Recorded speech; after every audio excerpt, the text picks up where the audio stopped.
Everyone imagines the money first. You stopped imagining the money approximately 4 months into owning your third location. Because by month 4, you understood something the fantasy version of this life never includes. 100 McDonald's franchises is not a passive income stream.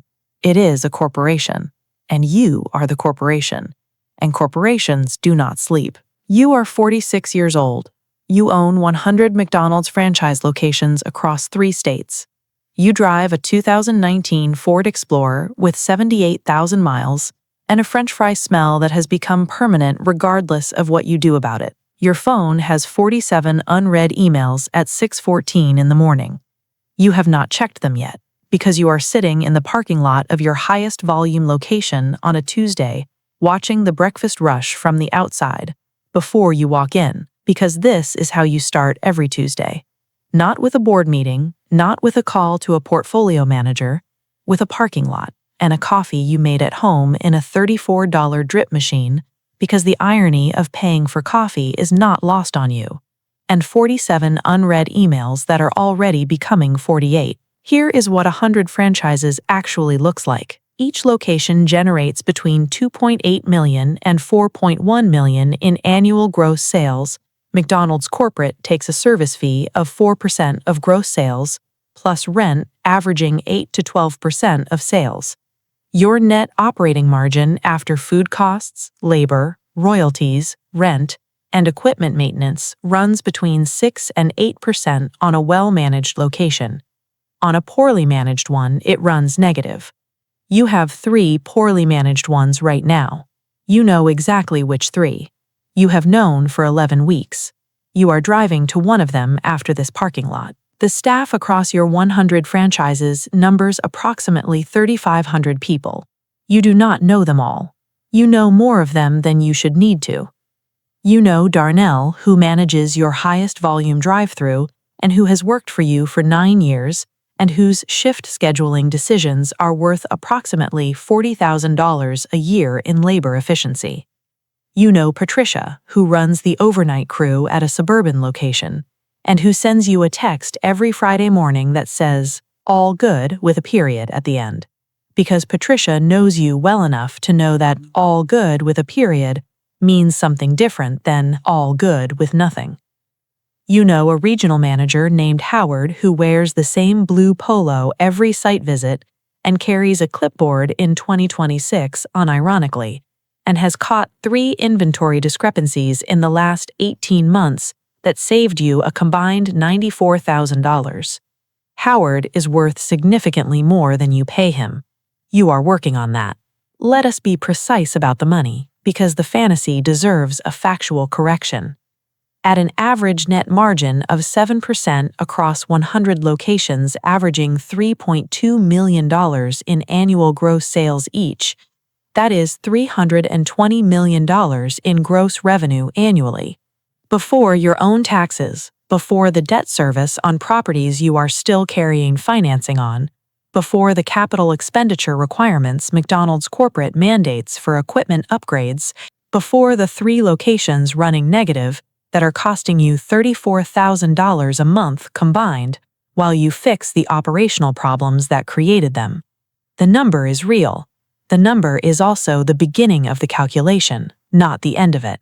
Your day starts at 5:40 a.m., not because you set an alarm, because your body has stopped believing in sleeping past 5:40. You check the overnight sales reports from all 100 locations on a dashboard a developer built for you 4 years ago for $28,000 and maintains for $1,200 a month. It is the first thing you trust every morning.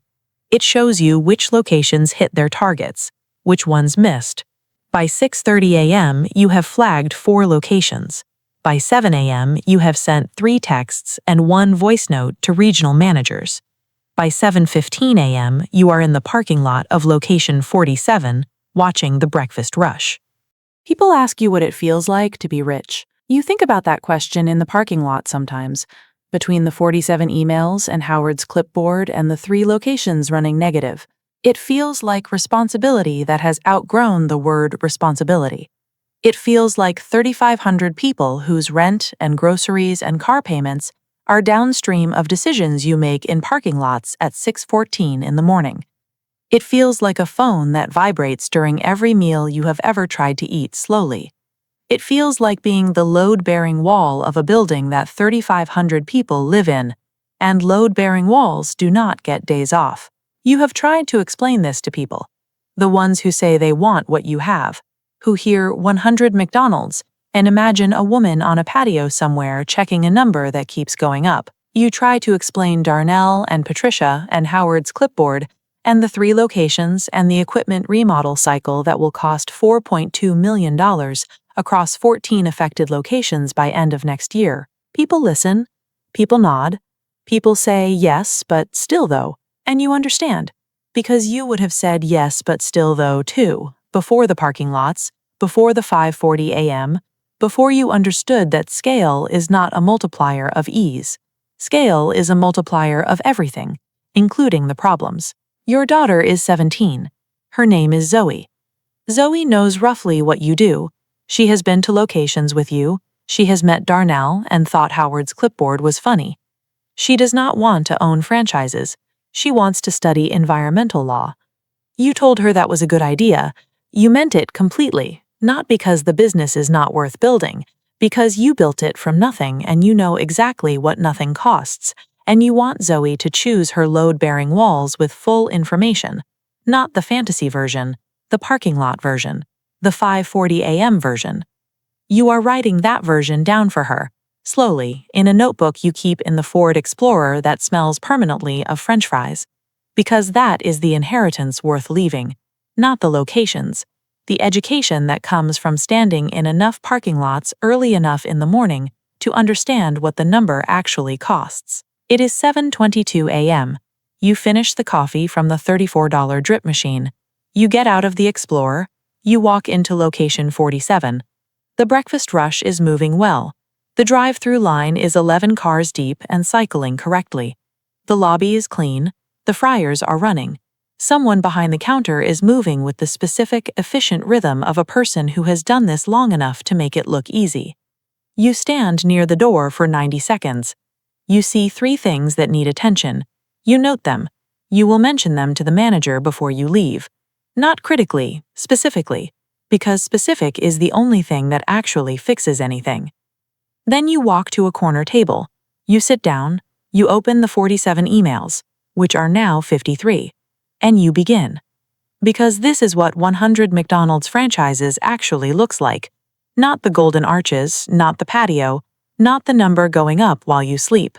A corner table, a Tuesday morning, 53 emails, and a woman who built a corporation one parking lot at a time and has never once stopped showing up to run it.